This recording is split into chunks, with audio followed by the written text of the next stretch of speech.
नमस्कार, मी तेजस्विनी स्वागत करते तुम्हा सगळ्यांचं आपल्या तेजस्वी ब्लॉग्स या चॅनलमध्ये। तर आज पुन्हा एकदा आपण चाललो आहोत केद्राई मातेच्या दर्शनासाठी। आपला आधीचा जो केद्राई मातेचा व्हिडिओ होता त्याला तुम्ही सगळ्यांनी खूप छान रिस्पॉन्स दिला आणि बऱ्याच लोकांच्या भरपूर कमेंट आल्या होत्या। तर त्या सगळ्या कमेंट्सचा मी उत्तर देण्याचा प्रयत्न केला, परंतु आजच्या व्हिडिओमध्ये तिथले जे ग्रामस्थ आहेत त्यांचा नंबर मी तुम्हाला देणार आहे, जे तिथे पूर्वीपासून राहत आलेले आहेत आणि त्यांना तिथलं सगळं काही माहिती आहे। तर तुम्हाला अजून काही शंका असतील तर तुम्ही त्यांच्याशी कॉन्टॅक्ट करून तुमचे काही शंकांचं निरसन करू शकतात। तर व्हिडिओ शेवटपर्यंत बघा।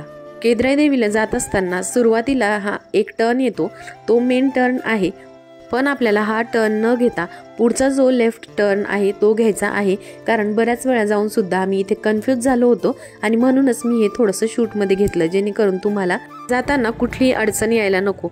आणि पुढचा जो टर्न आहे तो टर्न घेतल्यानंतर आपल्याला तिथे भगवती मंगल कार्यालय लागतं आणि इथून पुढे 1 ते 1.5 किलोमीटरवर खडकओझर हे गाव आहे। तसेच मागे एका ताईंची मला कमेंट आली होती की इकडे ऑटो वगैरे जातात का, तर नाही, इकडे ऑटो वगैरे जात नाही, कारण ते गावापासून थोडंसं दूर आहे आणि ऑटो जर केली तर मग मेन गावामधून डायरेक्ट स्पेशल ऑटो करून जावं लागते। तर थोड्या अंतरावर पुढे आल्यानंतर आणखी एक लेफ्ट टर्न आहे।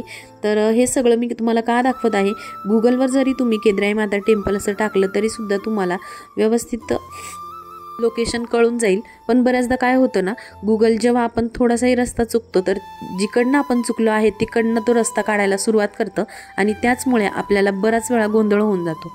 तर चला, आता आपण पोहोचलो आहे देवीच्या मंदिर परिसरामध्ये आणि आजचा जो कार्यक्रम आहे तो माझ्या आयुषचा होता, कारण माझ्या मम्मीने आयुषच्या वेळी नवस केलेला होता आणि तोच नवस फेडण्यासाठी आज आम्ही इथे आलेलो आहे।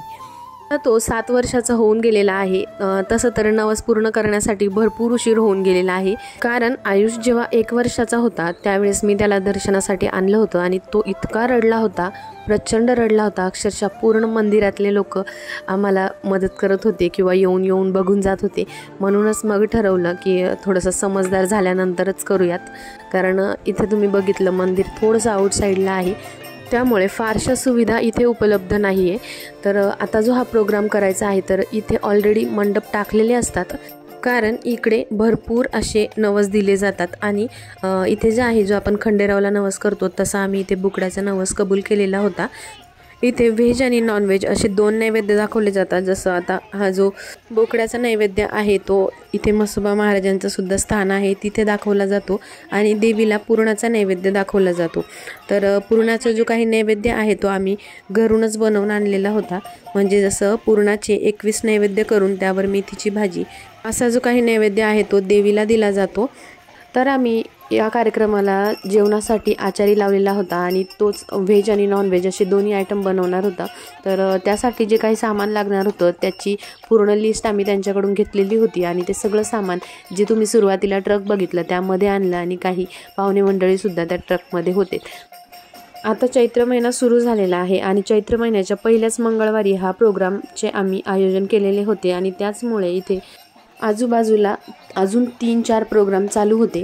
तर बऱ्याच वेळा असं होतं ना की जेवढे टेंट टाकलेले असतात तितके सगळे फुल असतात आणि अक्षरशः जागासुद्धा आपल्याला मिळत नाही, त्यामुळे हे जे टेंट आहे ते आधीच आपल्याला बुक करावं लागतं। सगळं अरेंजमेंट केल्यानंतर आणि सगळ्या पाहुण्यांना सांगितल्यानंतर आम्हाला लक्षात आलं की हे 2 दिवस जे आहे ते पावसाचा अंदाज सांगितलेला आहे आणि वातावरण अगदी तसंच होतं। तर तसं बघितलं तर थंड वाटत होतं, गरमही होत नव्हतं, पण पाऊस येतो की काय अशी भीती आम्हाला होतीच।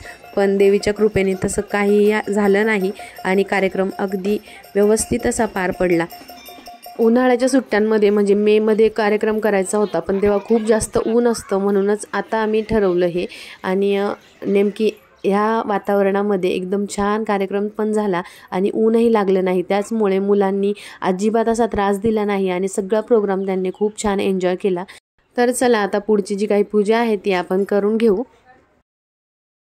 इथे ना बऱ्याच वेळा मुलांचे जावळ पण दिले जातात, कारण ते जसं आपण नवस करतो तसं असतं, म्हणजे बऱ्याच वेळा जावळ दिले जातात किंवा मग आपण जो नवस केलेला आहे तो, म्हणजे आपल्या मनाने आपण कुठलाही नवस करू शकतो, असं काही बंधन नाही। तर इथे आल्यानंतर पहिले मुलांना आंघोळ वगैरे घालतात। तर आधीच्या व्हिडिओमध्ये मी तुम्हाला ते सगळं दाखवलं होतं, तर आता मी ते काही सगळं शूट केलं नाही आणि यावेळेस मी फक्त मुलांचे हातपाय तोंड धुतले होते, कारण पाणी खूप थंड होतं आणि वातावरण चेंज झालेलं होतं, त्याचमुळे मग मुलांना थोडीशी सर्दी खोकला होता, तर म्हणूनच मग फक्त तोंड हातपायच धुतले। तर सगळं काही आवरल्यानंतर मग आम्ही देवीचं ओटीचं सामान आणि जो पुरणाचा नैवेद्य असतो तो घेऊन आम्ही पुन्हा एकदा पूजेसाठी निघालो आहे। आणि हा जो काही नैवेद्य आहे तो वाजत गाजतच न्यावा लागतो। तर आम्ही सुद्धा सगळ्यांनी तिथे जे वाजंत्री असतात ते लावले होते आणि मस्त सगळ्यांनी डान्स करत नाचत एन्जॉय करत नैवेद्य देवीपर्यंत घेऊन गेलो।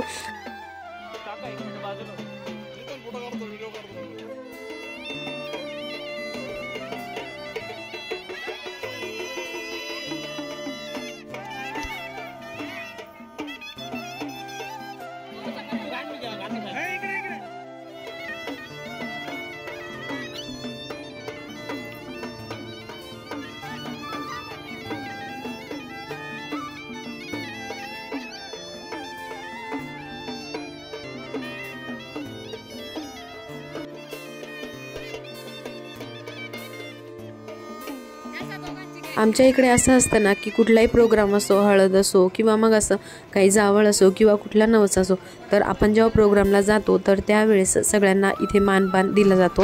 म्हणजे कोणी साडी, कोणी कपडे, टॉवेल, टोपी असं देऊन मानपान दिला जातो। तर सगळ्यांना हळदी कुंकू वगैरे दिलं जातो। तर ही माझी मावशी आहे ही, आणि ही मला आणि माझ्या मिस्टरांना दोघांनाही हिने मळवट भरलेला आहे। तर याच मावशीचं हे कुलदैवत आहे, म्हणजे केद्राई देवस्थान हे यांचं कुलदैवत आहे आणि तिचे दोन्ही मुलं याच देवीच्या नवसाचे आहे। आणि आज असा हा जो प्रोग्राम आपण करतो आहे तसाच प्रोग्राम त्यांचा सुद्धा केला होता।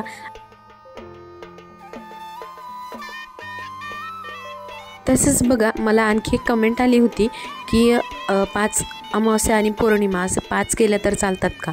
तर कसं असतं ना, इतकं डिटेल सगळं आपल्याला कमेंटमधून उत्तर देता येत नाही, म्हणूनच मी त्या कमेंटचं उत्तर मला जितकं माहीत आहे तितकं सांगते।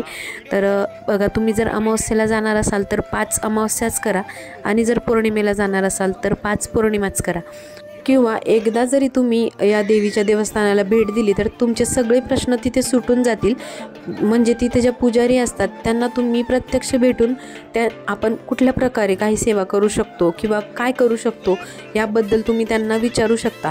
तर आता मला तिथल्या पुजाऱ्यांचा नंबर तर मिळाला नाही, पण तिथले एक ग्रामस्थ आहेत जे तिथं पूर्वीपासून राहत आहेत आणि त्यांना इथल्या पूजेबद्दल, या देवस्थानाबद्दल भरपूर काही माहिती आहे। तर त्यांना तुम्ही कॉल करून विचारू शकता आणि ते तुम्हाला भरपूर माहिती देतील। तर त्याआधी आता आपण जो नैवेद्य आहे ती आम्ही कशा प्रकारे पूजा केली ती आपण पुढे बघणार आहोत। तर इथे बघा, देवीच्या मंदिराच्या मागे हे म्हसोबा देवाचं स्थान आहे, तसेच इथे साथी आसरा आहे। तर तिथे आधी आपल्याला नैवेद्य ठेवावा लागतो आणि जो आपला नॉनव्हेजचा नैवेद्य असतो तो इथे या देवाला दाखवला जातो आणि त्यानंतर मग आपण इकडे देवीच्या मंदिराकडे प्रवेश करत आहोत।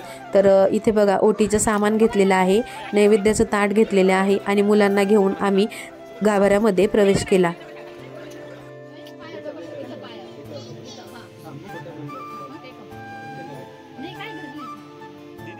तर देवीच्या मूर्तीजवळ आम्ही इथे आपला जो गोडाचा नैवेद्य असतो पुरणाचा तो आम्ही ठेवला, म्हणजेच इथे 11 नैवेद्य ठेवले। तसंच वरती एक देवीचं मंदिर आहे, असं म्हटलं जातं की ते मंदिर जुनं आहे आणि सगळ्यात पहिलं तेच मंदिर होतं। तर तिथे सुद्धा आपल्याला नैवेद्य ठेवण्यासाठी जावं लागतं आणि ते थोडं उंच असल्यामुळे फक्त मी एकटीच तिकडे गेली होती, तर म्हणूनच मला मग ते शूट करायला जमलं नाही। तर तिकडे सुद्धा 11 नैवेद्य ठेवले, त्यानंतर खणा नारळाने देवीची ओटी भरली। तर मंडळी, अधिक माहिती जर तुम्हाला मिळवायची असेल तर हे निलेश पगार म्हणून तिथले एक ग्रामस्थ आहेत, त्यांचा नंबर आहे 9356371563। या नंबरवर कॉल करून तुम्ही काही माहिती तुम्हाला हवी असेल तर मिळवू शकतात किंवा यांच्याकडून तुम्ही त्या पुजाऱ्यांचा नंबरसुद्धा मागवू शकतात। पण त्यापेक्षा जर तुम्ही प्रत्यक्ष या देवस्थानाला भेट दिली आणि समोरासमोर जर बोलून आपल्या शंकेचं समाधान विचारलं तर नक्कीच तुम्हाला त्याचा अधिक चांगल्या प्रकारे फायदा होईल आणि तुमच्या सगळ्या समस्या एकाच चक्करमध्ये सुद्धा सुटतील। तर या सगळ्या महत्त्वाच्या विधी झाल्यानंतर मग जो आचारी लावला होता त्यांनी व्हेज आणि नॉनव्हेज असे दोन्ही स्वयंपाक बनवले होते। तर सगळ्यांनी नंतर जेवण केले। जे सगळे पाहुणे मंडळी होते त्यांनी सुद्धा व्यवस्थित जेवण केले आणि ते शूट करण्याचं राहिलं होतं। तर या ज्या एक दोन छोट्या छोट्या क्लिप आहेत त्या मी इथे ॲड केलेल्या आहेत। तर चला आता निघूयात घरी जाण्यासाठी, कारण प्रोग्राम आपला मस्त निर्विघ्नपणे पार पडलेला आहे आणि अशी माझी इच्छा पूर्ण झाली तशी तुम्हा सगळ्यांची इच्छा पूर्ण होई ही देवीच्या चरणी प्रार्थना करून आजचा व्हिडिओ आपण इथेच थांबूया। व्हिडिओ जर आवडला असेल तर व्हिडिओला लाईक करा, चॅनलला सबस्क्राईब करा। उद्या पुन्हा भेटूयात एका नवीन व्हिडिओ सोबत।